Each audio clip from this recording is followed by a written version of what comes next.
안녕하십니까, 박수호입니다. 이번 방송에서는 우크라이나 사태로 난데없이 고통을 당하고 있는 서구 기업들의 코미디 같은 사례를 설명드리겠습니다. 보시는 화면은 프랑스의 통조림 야채 전문 메이커 봉듀엘의 커머셜입니다. 봉듀엘은 새해 벽두부터 러시아포비아에 시달리고 있습니다. 이 회사는 우크라이나 분쟁 이후 러시아에서 사업을 계속하고 있는 몇 안 되는 기업 중 하나입니다. 프랑스 본사 외에도 러시아, 조지아, 아르메니아에서 CIS 국가 사람들에게 식량 접근을 보장한다는 목표로 사업체를 운영하고 있습니다. 그런데 최근 러시아포비아 등살에 못 이겨 오는 3월 러시아 사업을 접겠다고 발표했습니다. 그런데 최근 소동은 아주 코미디 같습니다. 러시아 소셜 네트워크 북건딱지에 러시아 현지인지 누군지는 알 수 없는데 우크라이나 전선에서 고생하는 러시아군에게 완두콩 통조림을 보낸다고 포스팅한 것을 프랑스 네티즌들이 유포하면서 소동이 빚어졌습니다. 프랑스 매체들이 대대적으로 기사를 작성하는 등 난리가 났습니다. 도마에 오른 러시아 소셜미디어는 군인 여러분, 해피 뉴이어, 최선을 다해 빠른 승리를 기원한다는 말과 함께 1만 개의 유흥품 꾸러미가 군인들에게 보내졌다고 되어 있습니다. 또 푸른색과 흰색의 제복을 입은 군인들에게 보낸다는 메시지도 있었습니다. 푸른색과 흰색 줄무늬는 러시아 공수부대입니다. 이 러시아 포스팅이 장난인지 여부는 알려지지 않고 있습니다. 설사 군인들에게 보냈더라도 이게 무슨 큰 죄를 진 건지 프랑스에서 야단 법석이란 사실은 코미디입니다. 러시아포비아에 가득 찬 일부 프랑스 네티즌들이 봉듀에서 제품에 대해 불매 운동을 벌이겠다고 난리를 치자 회사 측은 긴급 성명을 발표했습니다. 러시아군에게 유흥품으로 통조림을 보냈다는 것은 낭설이라고 부인했습니다. 그러면서 소포는 군인들에게 보낸 게 아니라 러시아 극빈층을 위한 푸드뱅크 소요 물자라고 밝혔습니다. 그러나 미친 프랑스 매체들은 봉듀에서의 현지 러시아 관리자가 분명 침략전쟁을 지지했을 것이라는 식으로 여론몰이를 하고 있습니다. 봉듀엘에서 러시아는 상당히 중요한 시장입니다. 규모가 프랑스는 물론 독일보다도 큽니다. 프랑스에서는 이제 에너지와 포장 비용이 너무 올라 봉듀엘이 러시아 시장에서 철수한다는 것은 자살행위입니다. 등살에 시달려 3월에 사업을 접겠다고는 했는데 그렇게 할지는 두고 볼 일입니다. 이번에 보시는 화면은 러시아에서 사업을 하고 있는 프랑스의 하이퍼마켓 오샹입니다. 유럽 여러 나라에도 진출해 있는 대형 마켓입니다.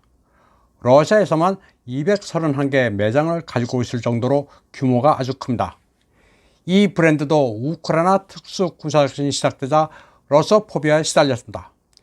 러시아포비아에 사로잡힌 일부 프랑스인들은 당장 러시아 시장에서 철수하라고 난리를 쳤습니다. 그러나 오샹은 꿋꿋이 버텼습니다. 그리고 지금까지 영업만 잘하고 있습니다.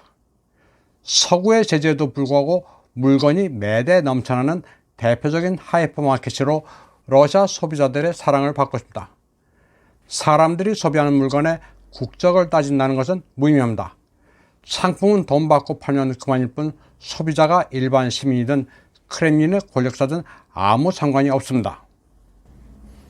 프랑스 기업 가운데 가장 어리석은 결정을 한 것은 자동차 메이커 르노입니다. 프랑스에는 그 자리를 떠나는 자는 그 자리를 잃는다는 말이 있는데 이 말이 정확히 들어맞았습니다. 르노는 러시아를 철수함으로써 두 번째로 큰 시장을 잃고 결과적으로 매출의 30%를 날리게 생겼습니다.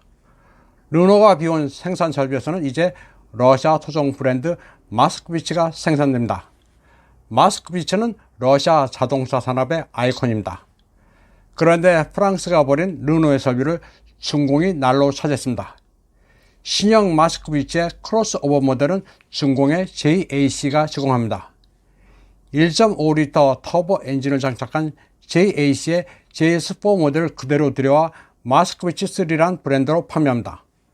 서구 메이커들이 비운 러시아 자동차 시장을 중공이 날로 주워먹고 있습니다. JAC 외에도 장성자동차, 체리, 지리 등 중공의 여러 메이커들이 러시아 시장을 석권하고 있습니다.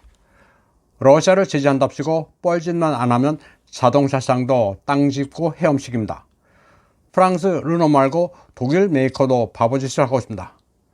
러시아인들은 독일의 메르세데스, 아우디, BMW를 좋아합니다. 과거 침략국이지만 러시아인들이 그렇다고 해서 불매운동을 한다든지 차의 테러를 하지도 않았습니다. 우크라이나 사태를 계기로 제재를 하겠다면서 제발로 나간 겁니다. 독일 자동차 소유자들은 부품 수급에 애를 먹고 차를 버리고 있습니다. 그리고 중공제 자동차로 갈아타고 있습니다. 러시아인들도 중공제 자동차가 도색을 포함한 여러 면에서 품질이 다소 조악하고 보증 기간이 짧다는 것을 알고는 있습니다. 그러나 가격이 상대적으로 저렴하고 그런대로 탈만하다고 생각하고 있습니다. 전투기, 전차, 우주선 등 다른 것들은 다 잘 만들지만 자동차만큼은 낙후되어 있는 게 러시아입니다. 동독에서 철수해 한때 택시를 몰았다는 푸틴 대통령은 자동차에 많은 애착을 가지고 있습니다.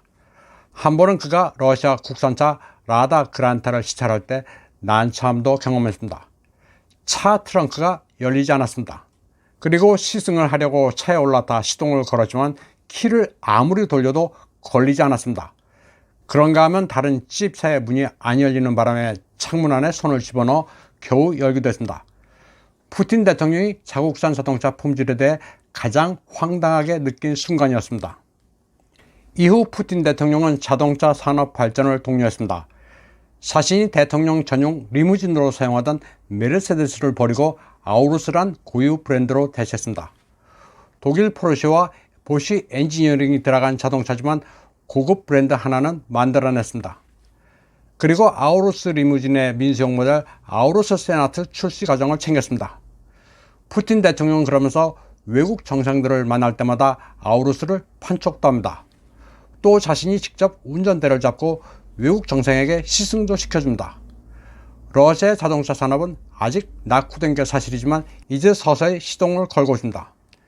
그리고 이를 위해 서구 메이커의 빈틈을 타고 들어온 중국 메이커에 시장을 내주면서 적극적으로 합작하고 있습니다. 이번 방송은 여기까지 하겠습니다. 시청해주신 여러분 감사합니다. 그러면 별도 멘트 없이 최근 아우루스가 출시한 SUV 아우루스 코멘단테 영상 한 편을 감상해 보시겠습니다.